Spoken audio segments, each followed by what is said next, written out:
Okay, well, thank you, Henry. Thanks for inviting me, and it's good seeing friends from that we saw together in Mexico City a few months ago. And uh, tonight I will be presenting on Mexico's Mulitas. Um, there we go. And they were used in Mexico from 1895 to 1899. Uh, also, formally called the mail transportation issue. This is a philatelic cover. It's overpaid, but it has 10 of the 13 denominations, the 1 centavo to the 1 peso. Um, and There was a first class letter sent registered to London. It's got the post office wax seal on the reverse. The issue is significant because it was the first issue in the world that displayed all the ways in which mail was transported at the time.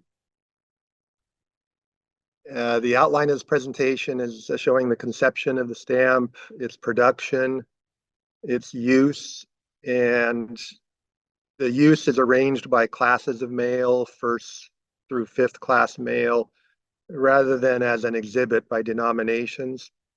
And then some additional collecting areas will be presented. On the conception, I'll show the winning designs, the final designs, and some proofs.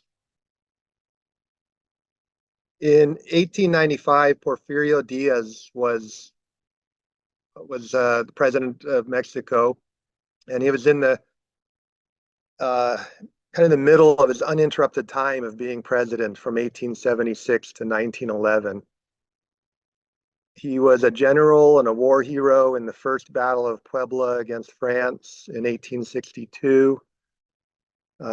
He took the city of Puebla back from the French in the Third Battle on April 2nd, 1867, and a few months later took Mexico City back from the French.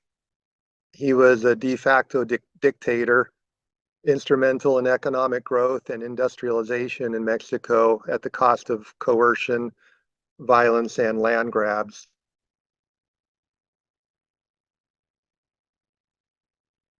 Let's see. Pardon me, I'm still playing with the controls on this.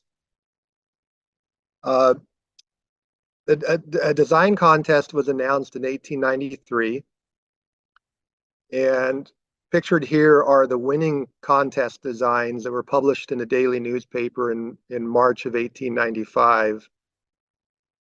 And the winning design for the 1 centavo shows a courier carrying mail on his back on a desert trail. The 2 centavos design shows a stagecoach carrying mail. The 5 centavos, a horseman with a mule that has sacks of mail on it. And the 10 centavos shows a train with a ship in the background.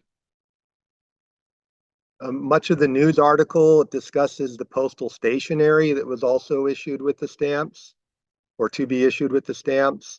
And one of the paragraphs states, "We believe that these postal cards will not give any results since we do not see what the convenience of them consist of." However, on the contrary, the postal cards were very popular. They were widely used, and they were reprinted during those several years of use. The final designs were modified uh, by the printing office. The different framework, but on the vignettes, on the designs, the 1 centavo and 2 centavo, a little dog was added in front of the courier on the desert trail. The horseman and mule and the stagecoach designs got flipped to different denominations. The stagecoach design in the background, the Castillo Chapultepec was added in the background. And then another stamp design was added, and that's the statue of Cuauhtemoc on the 5 centavos. One of the neat things about this issue is determining how the covers or stationery traveled. There's references available as to whether only foot trails were would serve town to town, or possibly a horse trail or a coach or train. And once in a while, you can find a cover where the stamp design matches the way it traveled. These are some trial color proofs on India paper. Some further trial color proofs on paper, 5 centavos and then a 1 peso. Color proofs on paper with punch holes that are mounted to manila type paper. Some miscellaneous proofs on different types of paper, a color proof in a non-issued color on the postal envelope. On the production of the stamp, watermarks and papers, we'll start with that. That's really the most important distinguishing feature for the stamps. We'll talk about perforations, denominations, etc., up through proposed reprints.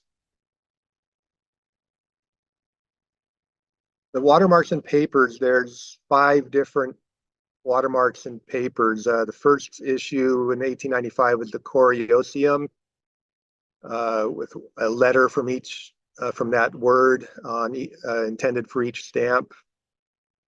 There was also an interlaced RM. And then the third time the stamp was printed, the Coriosium paper was inserted, it was sideways when it was printed, sideways watermarks. The fourth was an RM with eagle, and the 5th issue was unwatermarked paper. Traditionally, collectors have collected this issue by watermark type, mounting multiple copies. The Mulitas used to be pretty common. They're still somewhat common. The lower denominations are not too far out of reach, and sometimes you can find large lots or groups. And collectors would collect them by the watermark type with different shades and perforations, cancellations. This image shows a block from the Coriosium issue. Highlighted in pencil are the SEUM watermarks on the stamps. And you'll note that the left-hand column, there's no watermark. The watermark dandy was not lined up well with the paper when the paper was printed. And these are kind of nicknamed escaped watermarks. And the way to distinguish them from the 5th issue unwatermarked stamps is by the direction of the paper grain. The Coriosium had a vertical paper grain, and the unwatermarked a horizontal paper grain. And when you look under magnification and with the light source behind it, the paper grain looks kind of like elongated bubbles, is what it looks like. And I found that I picked up a light table from an art supply warehouse, and I found that's an easy way to quickly find some of the Coriosium watermarks, find some of the other watermarks, and kind of sort and distinguish the stamps. Then if a watermark's harder to detect, then I pull out the fluid, but the light table helps. The Coriosium watermark it has 4 possible positions, and the sideways watermark another 4 possible positions. The interlaced RM has 4 possible positions, and RM with eagle 4 possible positions. There's a lot of perforation varieties on all of the watermark types. Perforating seems to have been done in single passes on each row and column with a single line perforator. It seems that multiple sheets were placed under the perforator, and the perforators may have had alternate teeth that were shorter and did not always penetrate through lower sheets. So sometimes you'll find perf 6, the stamps were all intended to be perforated 12. Sometimes you'll find perf 6, or you'll find compound perfs, 6 on one edge, 12 on another edge, or a combination on edges. Sometimes you'll find blind perfs where you just barely see an indentation, and other times you can find entirely imperforated. And the entirely imperforated tend to be collected. They're better to be collected in pairs because it can be hard to distinguish whether it was cut or truly imperforated in between. This is a sheet of the 3 centavos coriosium watermark. And on this sheet, the letter C begins at the 9th column. The 8th column has O and then R. So there's no M, there's no letter M watermark on this sheet. There's no watermarks in this 10th column of stamps. There's also no watermark in the bottom row of stamps. So on this sheet of 100, there's 19 stamps with escaped watermarks. Also, the perforations in the rows and columns are not parallel, which indicates it was done with single passes. Denominations and quantities. There's 13 denominations from 1 centavo to 10 pesos. Up through the 20 centavos, a stamp could be used singularly on a class of mail, including registered mail and advisive receipt. And then the larger denominations would be used for multiple rates. The stamps were also overprinted oficial for official federal government overseas mail. There was about 20 million 1 centavo stamps printed, a little over 60 million 5 centavos printed, only 3,205 pesos printed and 4,510 pesos printed. The face value of the entire set was high at 17.22 pesos, which it was nearly equivalent to US dollars at the time and would be about 600 US dollars today.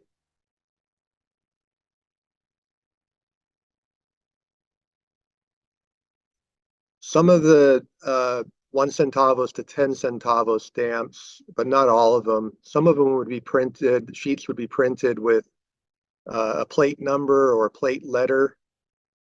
And they're a bit more uncommon because it's going to be less than 1 in 100. And you can see on this upper right, for example, plate number 4 in the middle of the plate block.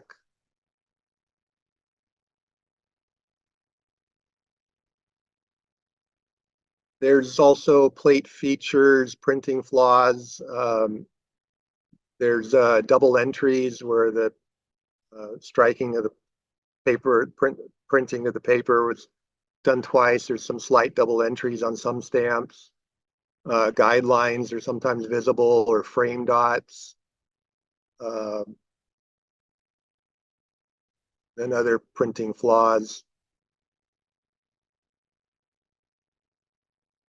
There was one color error, and it was the 2 centavos that was issued in carmine, but there was one sheet of 100 that got printed in green, and it's on unwatermarked paper, and it was likely deliberately created for the philatelic market.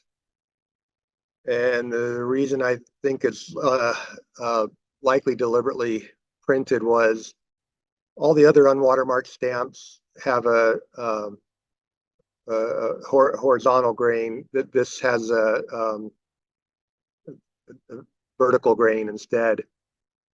In the early 1900s, these were being sold by a dealer. There's forgeries, mainly of the higher denominations, the 5 peso, 10 pesos. Jean de Sperati, 1910s and 1940s, did very convincing lithographed forgeries. Uh, the real stamp was engraved. And some of his forgeries, they're back stamped as being forged, but there are some out there that haven't been back stamped. Recently, in the 1980s, Peter Winter also did a lithographed forgery. There's also the official overprints. There's lots of forgeries of those, and there's a lot of forged perforations, natural straight edges that have been perfed, or oversized margins that have gotten perfed to try to create a perforation variety. And there's bisects on cover that have also been forged.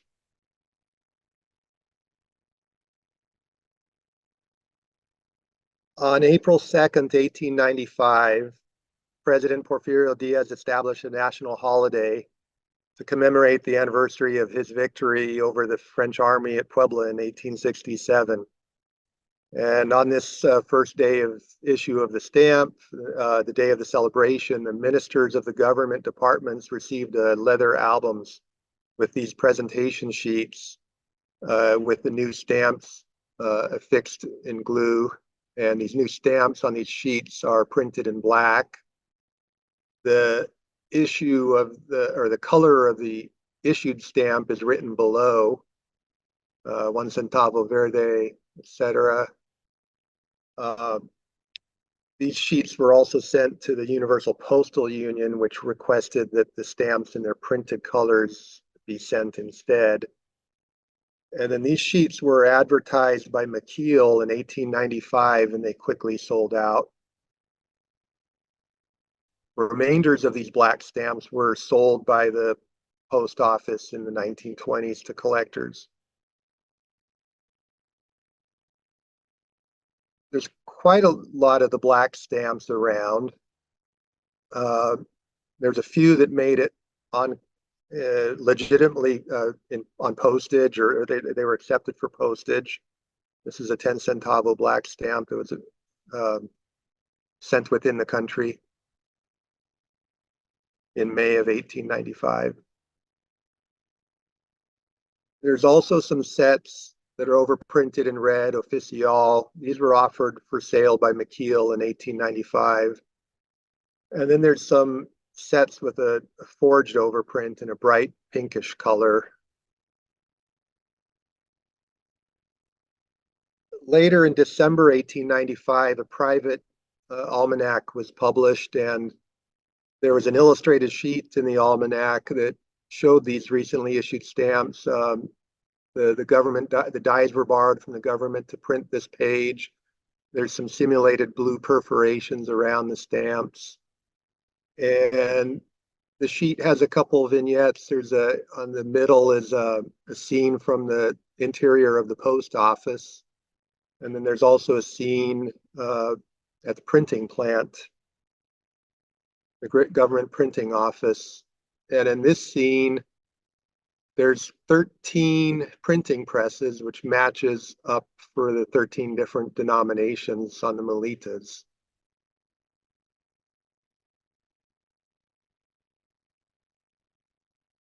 Sample stamps were sent to Switzerland for the Universal Postal Union to overprint specimen and then distribute to other countries such that the stamps would be recognized for postage. There are some cancellations around of the first day of use. There's also a Wells Fargo cover, express cover. This one from Samalayuca, Chihuahua to Ciudad Juarez, Chihuahua, sent on April 2nd. And also a Hidalgo Express cover sent on April 2nd.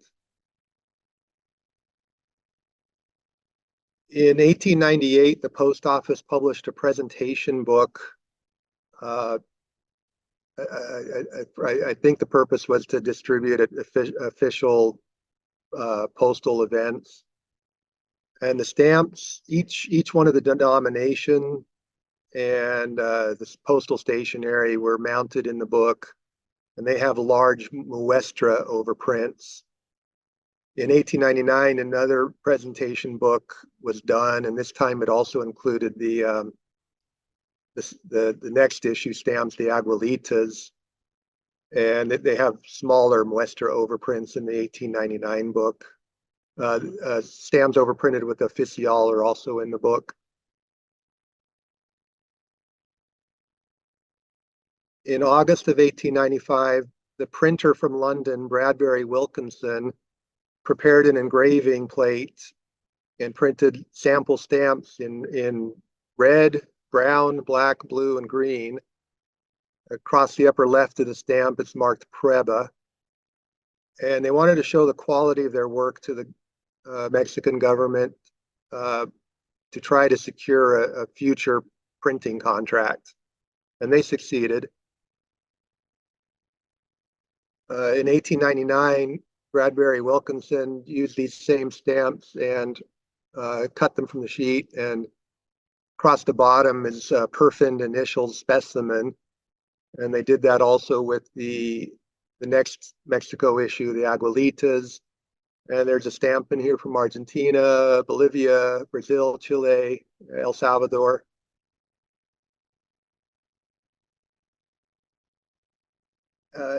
In 1945, it was proposed to print a 50th anniversary reprint of the stamp with updated denominations, but the idea was rejected, and these original plates were then defaced with vertical lines that were cut into the dies before these proofs were printed.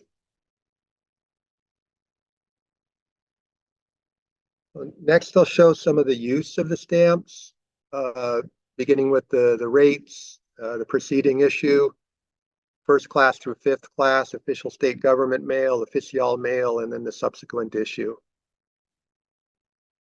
The rates for first class mail, Mexico, in addition to the usual rate for mail within the interior of the country, there was a reduced rate for an urban delivery within the city. And there were some classes of mail where the rates to the USA and Canada were, well, most mail, the rates to the USA and Canada were lower than to other countries. With Mexico, there's examples of underpaid items that were successfully sent domestically and internationally.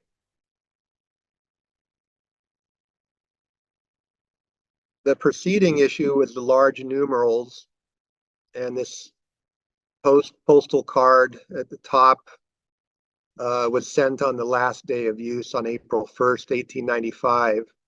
On April 2nd, the postal agency demonetized the large numerals and the previous stamps of Mexico. People were given a 3-month grace period to exchange unused stamps and postal stationery for Mulitas.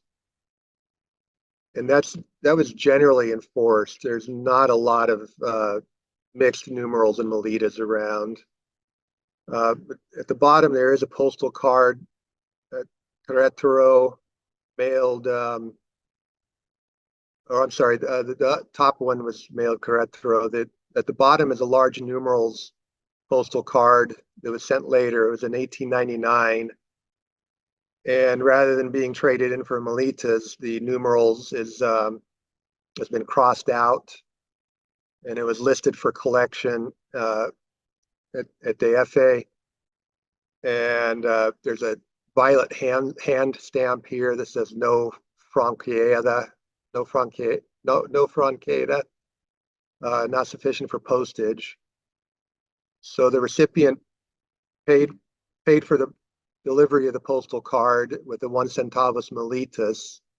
There was no penalty assigned, and they were able to pick up their mail.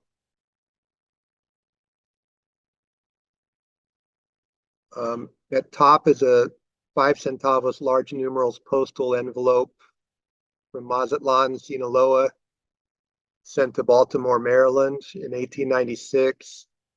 The numeral is not crossed out or canceled. No penalty was assessed, and the 5 centavos Mulitas which was the rate for mail to the U.S. was what was used for postage. At bottom is a 5 centavos large numeral that was accepted and canceled in Santa Cruz, Guanajuato, addressed to Puebla in 1899, and it was assessed the 5 cent postage due and a 5 cent penalty paid with Mulitas.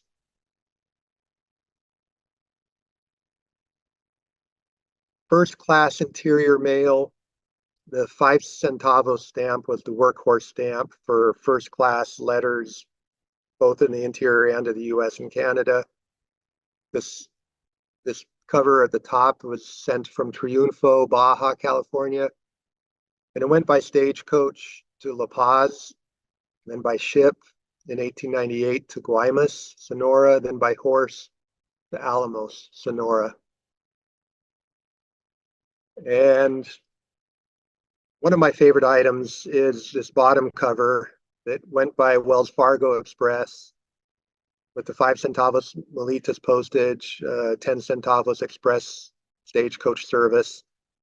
And it was on a mountainous road sent from Minas Prietas, Mexico, in 1897. It went 80 miles to Hermosillo, Sonora. And the reason it went express is marked on the envelope. It says, Urgente, cerveza y hielo. This was a paste up, so there was likely additional covers pasted below this to pay for the beer and ice.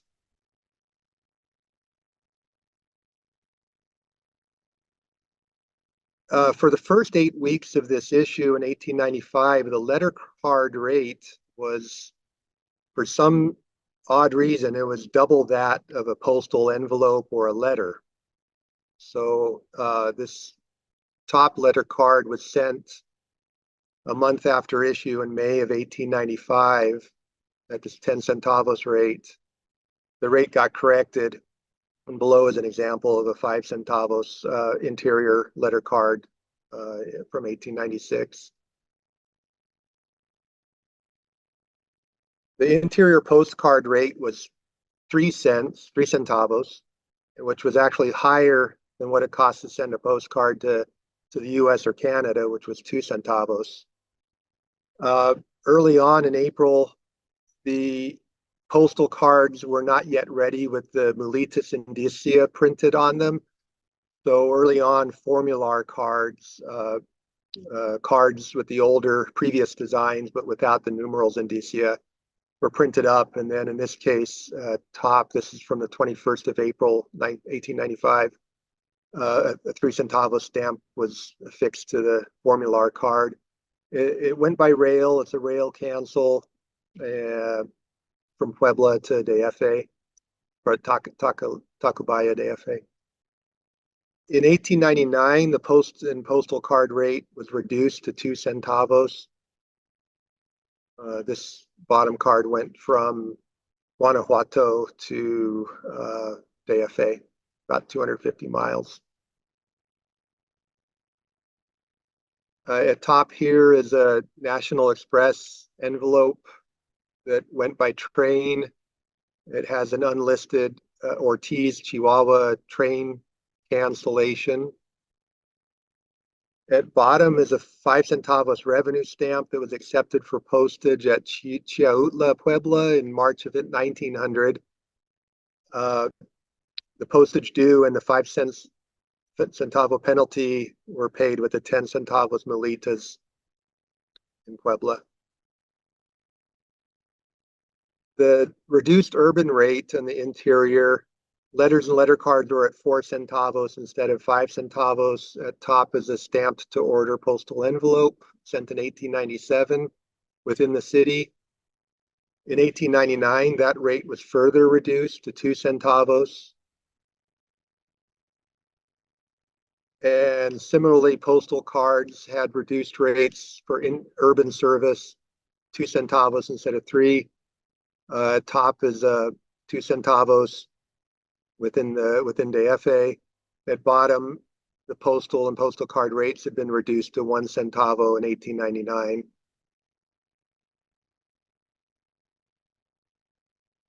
First class mail going to US and Canada. At top is an example from Mazatlan, Sinaloa, and it went por Vapor Orizaba by the Orizaba steamship to San Francisco.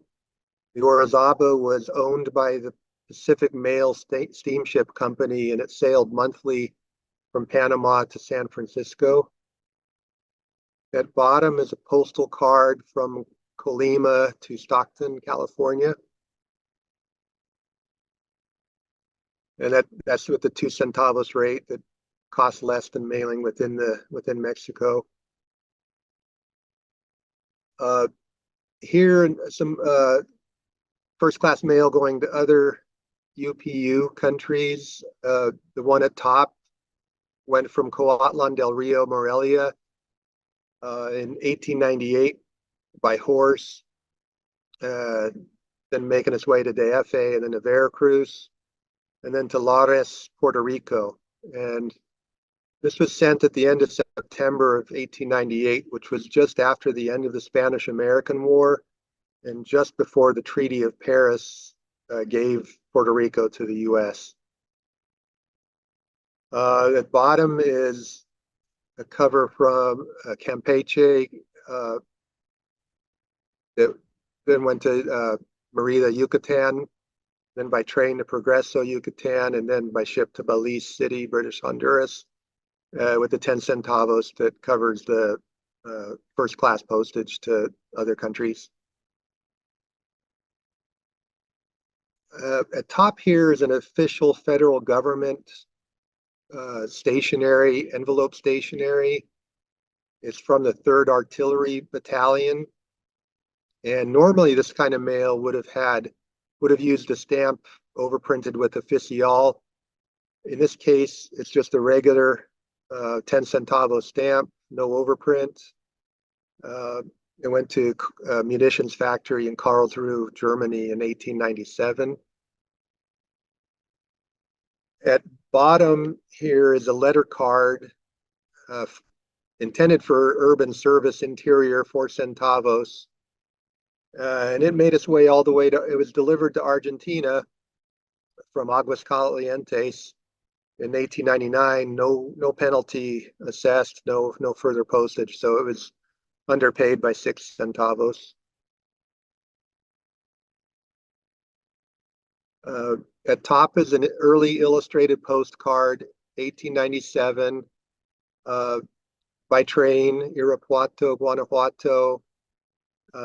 It did some backtracking south and north-south to by the mountain ranges, Guadalajara, then to DF, then back to Nuevo Laredo, Tampico.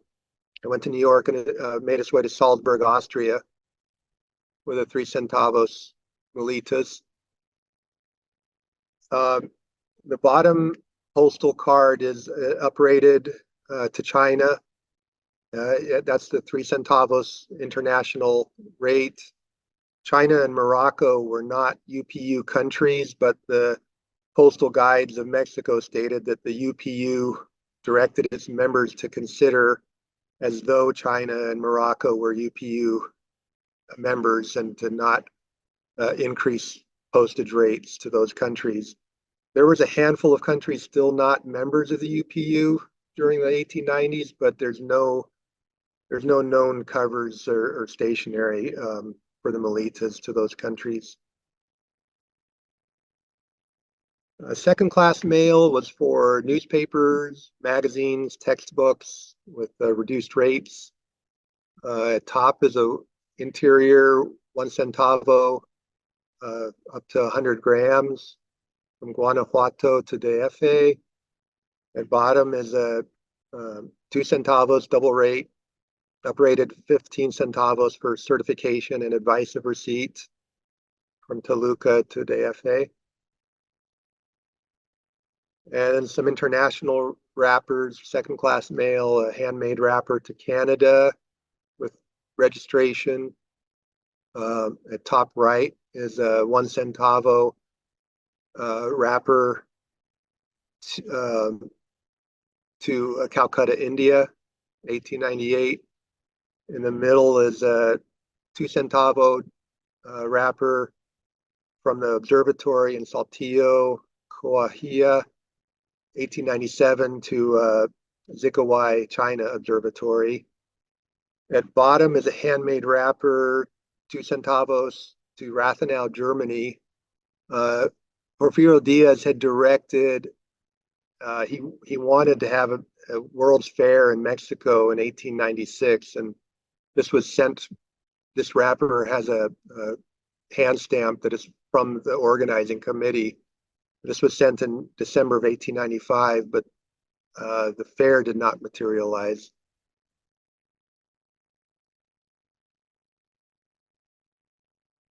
Third class mail was for pre-printed matter. This upper item, you can clearly see the pre-printed material. The 1 centavo would pay for up to 50 grams. This went from Guadalajara to Durango in 1898. At bottom is an unsealed envelope with probably a calling card inside of it. Unsealed, so it'd be ready for postal inspection to verify that it had pre-printed matter in it. It went by horse from Aquitseo, Michoacan to Hacienda de Coapa, Michoacan in 1898, then to Pátzcuaro, and then by foot to Arroyo de Rosales. It took about 19 hours for 15 miles. This is a third class pre-printed material that was sent from DFA to Massachusetts. It's from a dealer, stamp dealer, and this was sent in June of 1895, just 2 months after the stamps were issued, and it advertises the new stamps and the new postal stationery, and it also offers discounts when they're purchased in lots of 10 or 100. So this suggests that dealers were able to receive wholesale pricing directly from the post office. At top is a third class item, 4 centavos.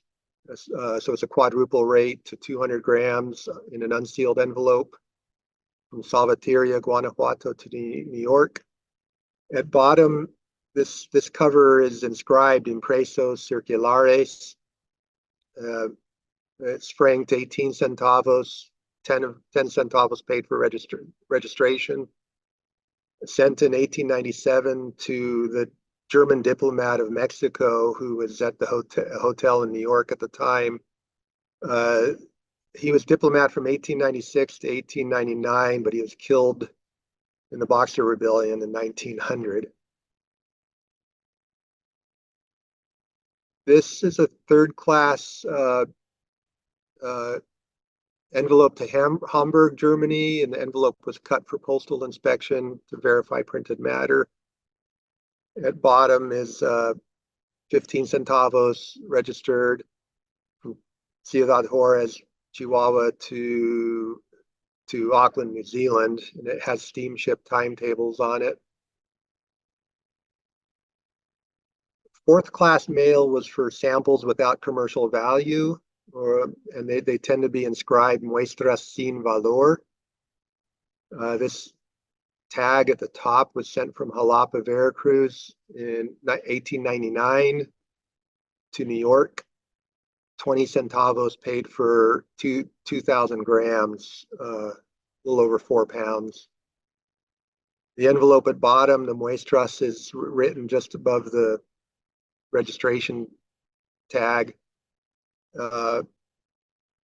It paid for a quadruple rate to 200 grams. It went to Switzerland.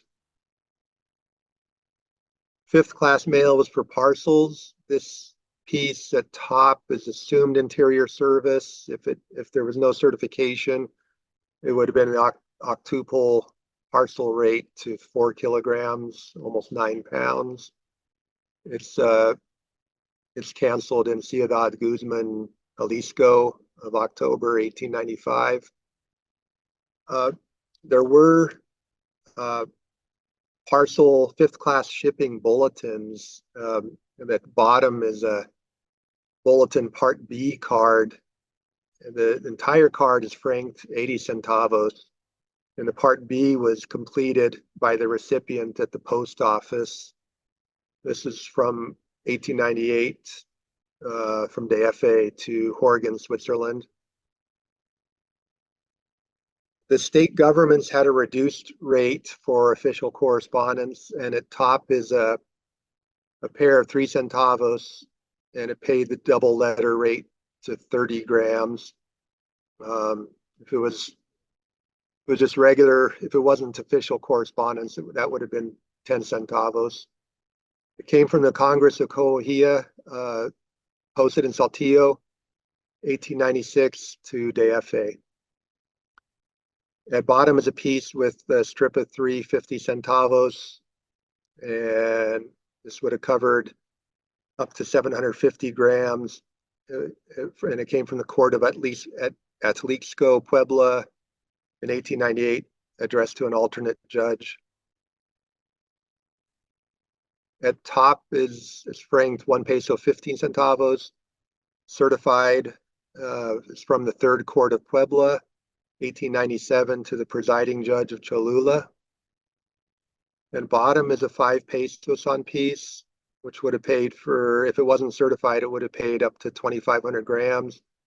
It's from the FA in September of 1896 to a judge of the day at the court in Tlacotalpan, Veracruz. Oficial mail, stamps overprinted with oficial was for the use of the federal government on international mail. At the top is a cover franked with 30 centavos. Went from DFA 1897 to Galveston, Texas. It's on a cheesecloth envelope rather than paper. It also has a violet hand stamp that says Certificación Oficial para el Extranjero, certified official for foreign. At bottom is a first-class double rate on Secretary of Finance official stationery envelope from DFA to Bordeaux, France, 1898. At top is a second-class handmade wrapper for the newspaper for second-class rate from the Central Observatory in DFA to France, 1898. In the middle is another handmade wrapper, second class, with the 4 centavos oficial, 1897, to a botanist in Vienna, Austria. And at bottom is a third class folded, unsealed, pre-printed circular from the Tacubaya Observatory to Italy in 1898. The subsequent issue, the Aguilitas, were issued November 1st, 1899. The Mulitas were allowed to continue to be used for a 3-month grace period to January 31st, 1900. However, the Mulitas were not devalued and they continued to be used through 1900. At top is a 5-cent Aguilitas letter card upgraded with 5 centavos of Mulitas. From Hidalgo del Parral, Chihuahua in January of 1900 to Germany. At bottom is a first class international to Canada, and it's a box that was franked with 65 centavos with the registration and advice of receipt.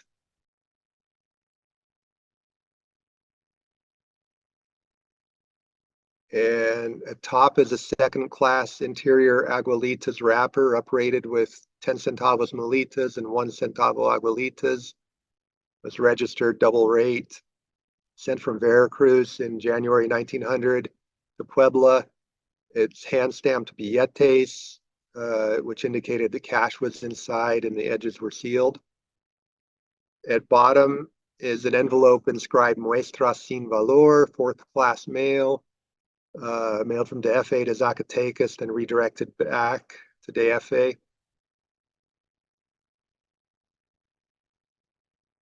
And there's quite a few other additional collecting areas. Some include ad covers, specific cities or states, Chinese merchant covers, town cancels. On ad covers, this is an example at top of lithograph of the port of Mazatlan, and this went from Mazatlan, Sinaloa by stagecoach to Guaymas, Sonora, then to New York in 1898. The cover at bottom came from a brewery, the Cerveceria, and the ad matches the design on the stamp. It was underpaid by 5 centavos and was assessed penalty paid in France of 50 centimes. This went from Estacion de Monterrey to Paris. This is an example from the same manufacturer with a similar ad on an envelope and then also on a postcard. The top one was sent on letter from Chihuahua in 1898 to New York, and the bottom with the 2 centavos Mulitas was sent 1899 to DFA. Some collectors enjoy collecting from a specific city or state. Baja is popular, partly because there's a lot of Mexico collectors living here in Southern California. We're close to Baja. Baja is also interesting. It was still a district in the 1890s. It didn't become a state until 1952. With its peninsula geometry, it wasn't as well served by rail or stagecoach as were the states of Mexico. These 2 examples kind of went straight north. The upper one is from Tijuana, 1896 to San Diego to Lodi, California. And then the bottom example is from the Tijuana Customs House, 1897. Actually, this one to New York.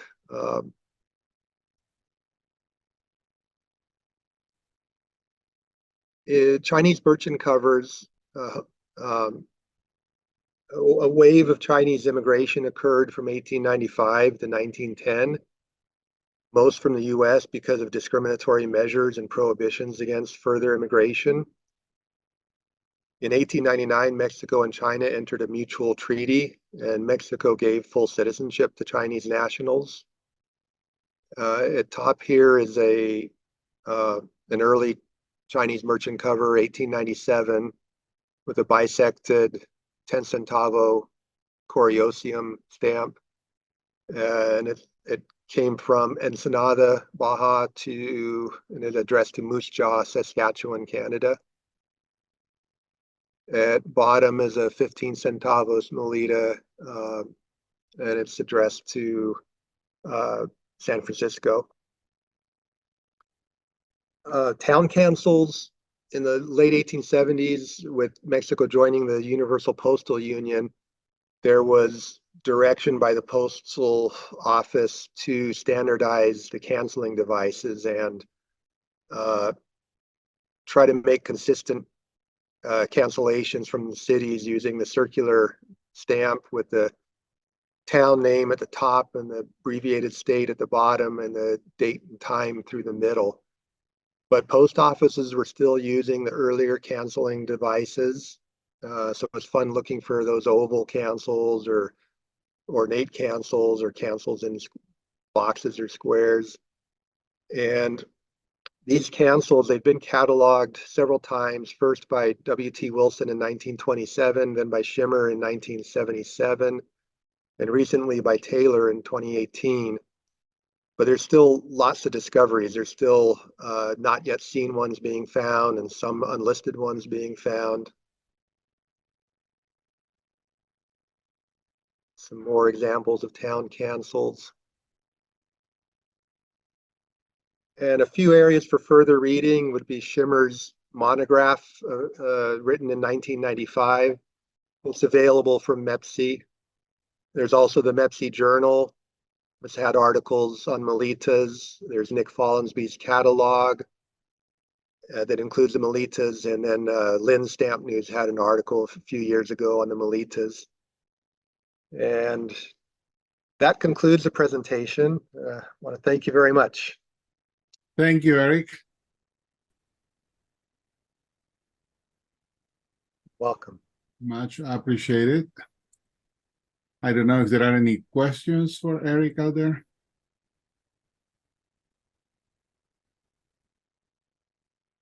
While we wait, I have a question. The 3 pesos and the 5 pesos, are those known on cover?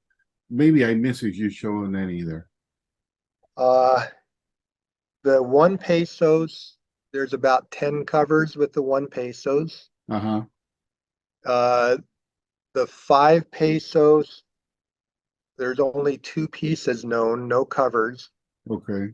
And the 10 pesos, there's no covers known, no pieces known. There are used copies of the stamp known. Okay. And with the short number issue, I would imagine that was the main reason. But there was the other, you say 3 pesos. I guess I missed that out. Sorry, there was a 1 pesos, a 5 pesos, and a 10 pesos. Oh, okay, perfect. Gotcha. Okay. Thank you. Yeah, and I don't know, the 10 peso seems like a heck of a big multiple and an expensive stamp. But there are some used copies out there, both for the regular stamp and the Oficial overprinted stamp. So it did get used some. Yeah. I got impressed when you made the conversion of the purchasing power today. The face value was over $600. That was quite a lot. Yeah. Anyhow, Mauricio. First, Eric, thank you for the presentation. Very interesting. I have 2 questions. Maybe you said that and I missed it. Is there any error in this issue besides the watermark that was displaced in the first one that you showed, that the last column didn't have a watermark? But is there any like shifted perforations or inverted Oficial overprints? Yeah, there are. I get to start with the escaped watermarks. They're not really considered errors. They're just more of due to the quality of the production. Yeah. Then there are lots of perforation varieties. Sometimes you'll see perforations running through a stamp where the perforator also went through the stamp. There are officials where when they hand stamp the pane before separating, that they would stamp it upside down by mistake. So there are inverted overprints. Okay, thanks. Yeah, there's a lot of different varieties. Jaime. Thank you, Eric. I'm truly envious at some of the pieces you have because some are truly amazing destination and usages. But the question I want to raise is for all collectors in Mexico, the name Mulitas is very familiar. Since I started collecting Mexico, I've always known what series was called Mulitas and what were we talking about. But going back and since you have dealers lists and reference material, can you place who baptized this series as Mulitas? That's yeah, it'd be interesting. I could try. Because of the 13, I guess only 4 has mules in them. I mean, Right. it's the most distinct design because of the white background, I'm assuming. But who came up with the nickname Mulitas for the issue? That's a good Something I wonder. That's a good question. I will look into that. I don't know. I've found that I think even people not specializing in Mexico, I've seen them offering Mulitas sometimes on eBay, and they call them Mulitas. So people kind of know now, but I don't know who started it. Yeah, because today we had some. It was a small debate in one of the chats of the local philatelic groups, and we were discussing about why we are still calling it mulitas if we all know it's a transportation issue. But it's been mulitas forever. I mean, in the philatelic world. And I was wondering, how long is this forever? I mean, if this goes back, I don't know, to the 30s, the 20s, maybe later, 40s, 50s. It's just a trivia. I mean, it makes no difference. But yes, it's sort of like a charming nickname for the series. Yeah, it's a charming issue. It's they're I think they're really nice designs, and there's a lot of And variety. and it's very important what you said about Bradbury Wilkinson trying to steal the contract, because they did that when the American Magnet was printing the stamps for Mexico. They pretty much copied the stamps they were printing and showed them to the government to show to them they could do something similar for less money.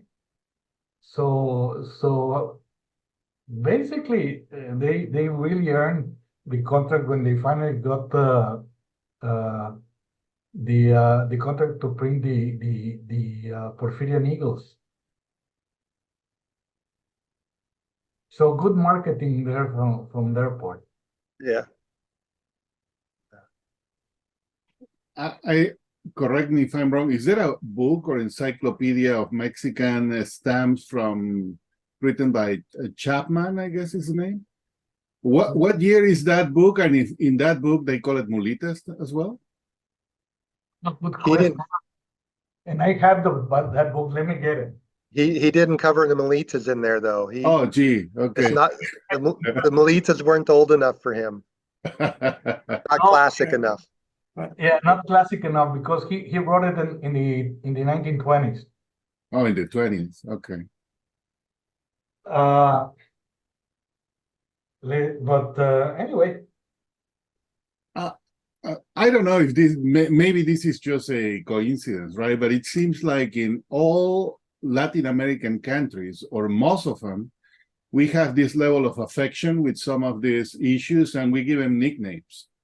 In Peru, it's like that, in Argentina also, and in other places. So I'm wondering if this, in the United States, do we nickname any stamps? The Prexis. The Praxis, here you go. Yeah, forgot about that. Another question there, Maria Elena. Hi, this is Maria Elena. I'm Fernando Brambilla's wife. And Fernando has a question.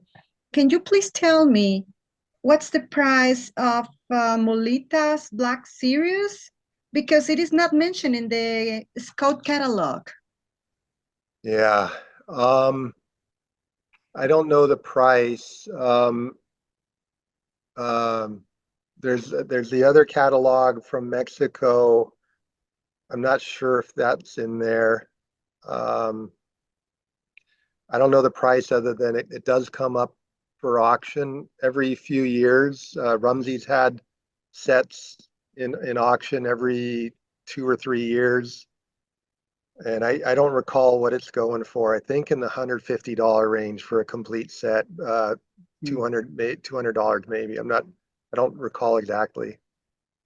Thank you very much. I have the catalog here.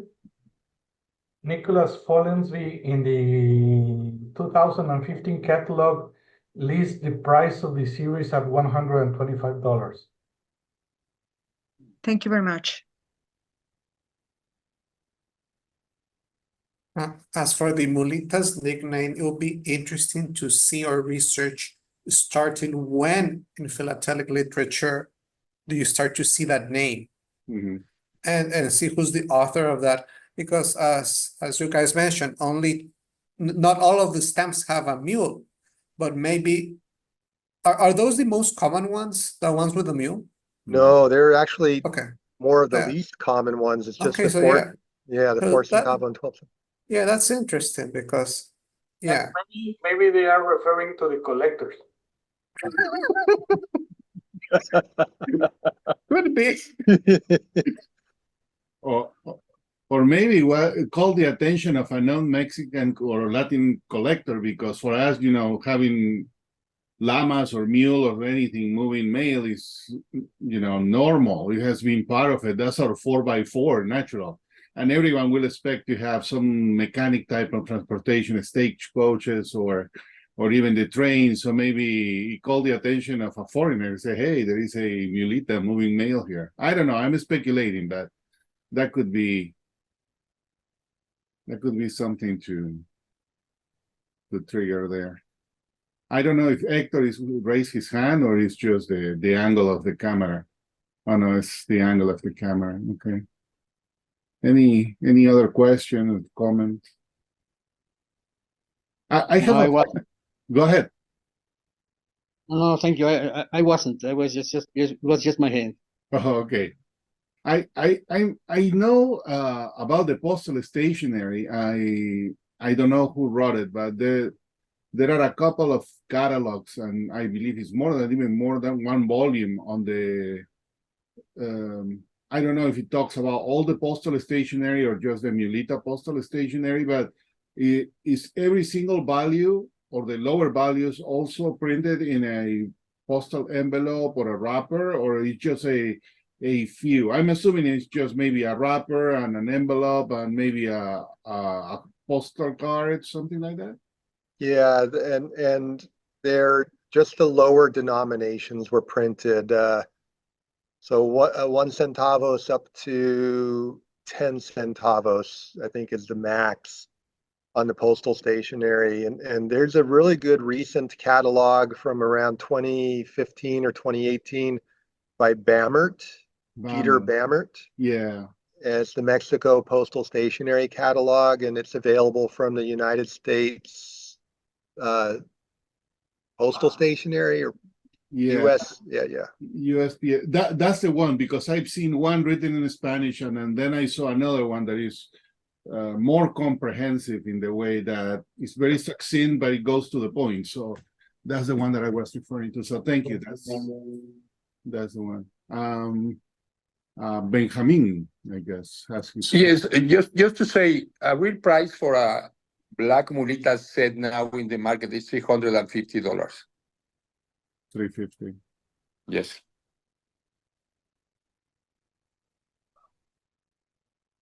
Alrighty. Any final question or comment out there? You missing any stamps break in your collection? I'm sorry, what was that?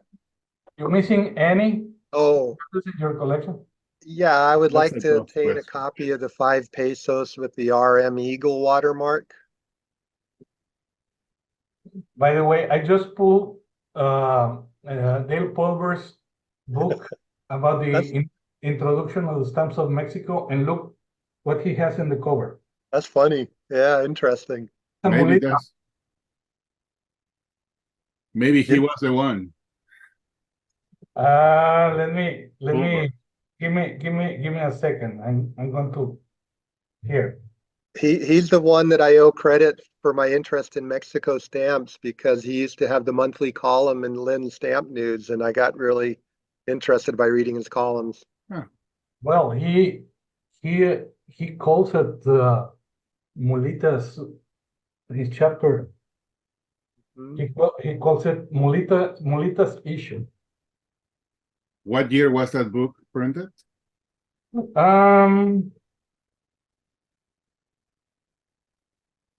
The October. It must have been late 1992. Oh, okay. Yeah, but I guess it's been called Mulitas before. That's a mystery, but that's a good mystery to follow there. Kind of trivia mystery. Yeah, well, if there's an answer, someone would put it in the chat, I hope. Well, in any case, it was the best marketing propaganda because this is very popular. And as Eric said, no matter where you go, you just send Mulitas and they know what you're talking about. Absolutely. Yeah, that's good. Well, with that, Eric, thank you. We appreciate very much you teach us a lot Thank you. about these Mulitas.